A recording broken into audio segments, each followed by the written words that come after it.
So I'm going to be talking about the use of the internet and digital media in disseminating information about the Arab world and the Middle East to counter the narrative that we see in the news, basically. So we always assume that the Middle East is new to online art, but the fact is that there have been pioneers going back over 13 years. The very first website on Middle Eastern art was launched in 2003, and it's a Saudi Arabian businessman called Adel Mandil. And he launched this website, which is now defunct. It no longer exists, so you have an exclusive view of what the website looked like in 2003. So as you can see, it's actually very, very well designed. It has all the elements you expect from a website in 2016. A mission statement. It has a brief description about the foundation and a list of artists that they've been showing, and some of the images that they have in the collection itself. This collection obviously was exhibited in Germany and in France in 2002, 2003. So another organization in the Middle East that has a very significant website, I think, and a presence online is the Jordanian National Gallery. Although their website is about 10 years old, it really is quite useful and user-friendly and is frequently updated. Includes artists from around the Arab world, Iran, Turkey, and other parts of the region. This is one of their artworks in the collection, a close-up. It's a piece by Emirati artist Abdelkader Reyes about Palestine, painted, I think, in the 1980s. So the Egyptian National Museum, the biggest collection in the Middle East, they have about 13,000 artworks. 13,000 artworks, but they haven't got a website for the National Museum. What they do have is they have a website for the Ministry of Culture.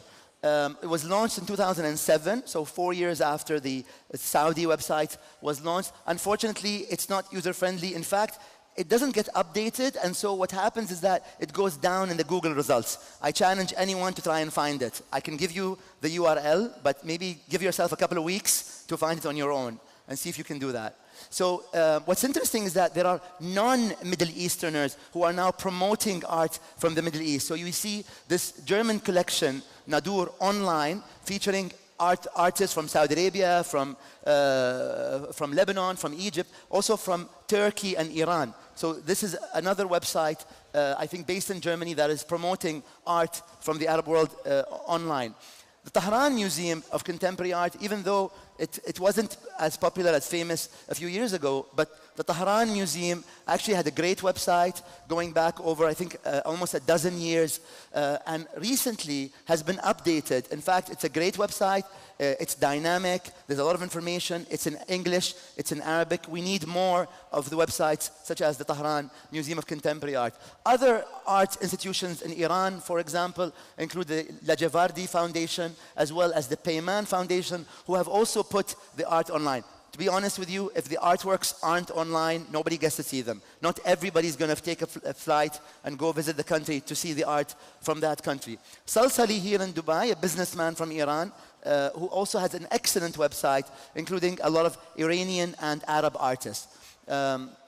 Farjam Foundation, obviously one of the pioneers in the region, also has a great foundation. I'm not talking, by the way, about what are the most important collections. Some people might have thousands of works, but if they're not online, if they're not digitally accessible, really how many people get to see them?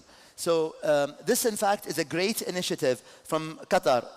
Mathaf Museum of Modern Art has an encyclopedia, in addition to their regular website, which has a lot of essential information, including biographies of this artist who's an Armenian, Lebanese, Paul Geragosyan, has an entire biography with a picture, date of birth. By the way, trying to find the date of birth of an artist in the Middle East is almost impossible. Trust me, okay? What else? So also you have images of their works, images of what they look like actually, as well as signatures. So here, if you notice on the website, they have the signatures of the artist, which makes it easier for you to verify if you're buying an artwork, is this really the picture, the signature of Paul Garagossian, or is this someone else? So it's one way of countering the forgeries that takes place, and there's tons of forgeries. I can talk about it for ages. Okay? So Methaf was the first institution in the Middle East, I think, or at least let's exclude one country in the Middle East, but between the Arab world and Iran, to partner up with Google Art Project. So Google Art Project is this initiative that goes and photographs images in ultra high resolution gigapixels. So Qatar or Methaf partnered with Google, and they put about 90 artworks. I just want to show you what this work looks like in close-up. This is looks like in close-up. This is a 1968 Diya Azawi, a British artist of Iraqi origin. So this is what an artwork looks like from far away. But when you look at the gigapixel power, I mean, it really zooms in to the brush strokes. It's a very, very powerful tool for students and academics to study the art. So we've done the same. We've put about 800 artworks, but in this case, what we do in Barjeel is that we also curate our previous exhibition. So you want to say, well, I've been to your foundation, I've seen that show, it's no longer there, I can't buy the book, can I see what you showed, what you had on display then? Yes, you can click on the previous exhibitions and visit all of them. This is just a close-up of the collection. So what we've done also is we've done a virtual tour of the collection. I hope it plays. So you can actually visit some of our previous exhibitions is it playing? Yes. So this is our previous show. It's no longer there. It gives you a chance to sort of roam through the exhibition as if, you know, almost as if you were there yourself. So you can roam around the room. You can go into close-ups, check out the work. There's an option. If you see on the left, there's a map of where you are. But also there's information at the very bottom about where you are exactly. When this thing appears, you'll notice a little box. When you click on the little box, you can zoom into the artwork. And what that does is that gives you information about the artist. Again, an Iraqi artist called Nadim Kufi, who, if you see the artwork, he actually used digital means to remove people who disappeared or were kidnapped. So it's a very interesting artwork. But again, if you click on the information, it gives you dimensions, information. This sounds maybe not so important for people, but if you are working in the Middle Eastern art world, you need access to these artists. So we've put over 800 artworks on our website. And the reason why this is important is coming up. Okay. Oh, and all the I think we're the only institution that has a click here to borrow an artwork link. So these are some of the places we loan to. So this exhibition at the Whitechapel, the reason I'm talking about this is I spoke to the curator here, Omar Khalif, the guy in the blue blazer, and I said, how come you called us to do an exhibition in London? He goes, Sultan, to be honest with you, you are the only foundation where I could access the work online and study it before I go to my chairperson and tell them we want to do an exhibition. So the truth is, if we in the Middle East want our art to be accessible to museums around the world, we need to put this stuff online so that the others, curators around the world, can access the exhibition. This is a great work, I think, that was quite controversial. When you see this guy, you can maybe we can play it and I'll explain the work with you. So this work we showed in Singapore. I love challenging notions, using digital means to challenge notions. When you see this video playing, the first thing that comes to your mind is yes, okay, so not really nice guy, but actually it's a really good person, because this artist, who is a Palestinian, he looks like he has this machine gun in front of him, he has a flag, he's reading from a book. Next thing you know, he's going to do something really, not so advisable to do to your body, okay? So, but the idea again is to challenge perception through art.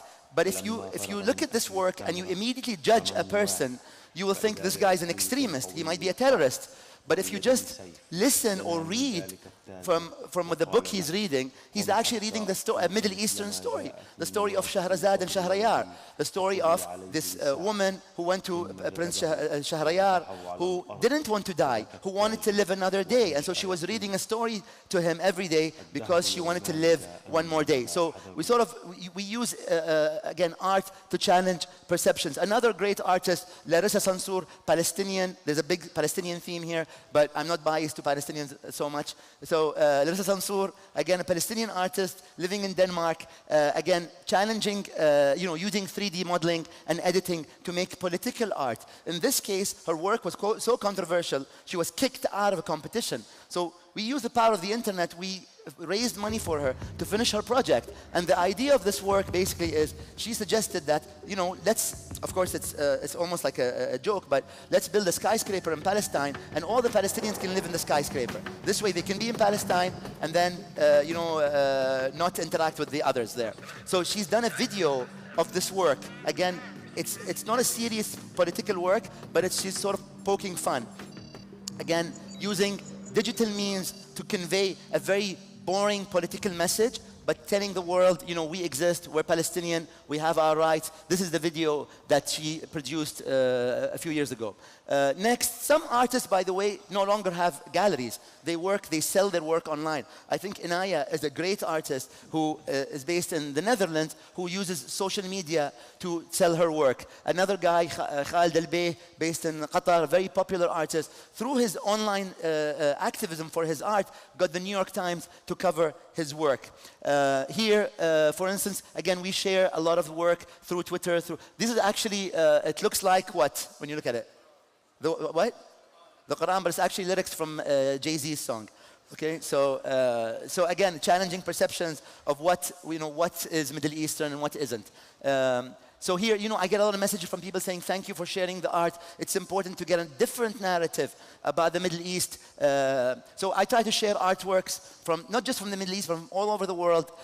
This one, for example, was artwork that I like, but it was reported. So sometimes we face, we hit a brick wall. When we share art online, it gets reported on Facebook, it gets taken down, like this artwork that wasn't taken down, but this one was. So I'm gonna let you guess, why was this artwork taken down? As you see, this actually says we have removed the content versus someone reported. And the previous one, this one says we have removed the content. You know why? I can't say, I'm just gonna show you the image. But you wanna take a look at it? It's coming up right now. So you can tell me whether it's worth removing the image or not. So you think it's worth taking it down from Facebook?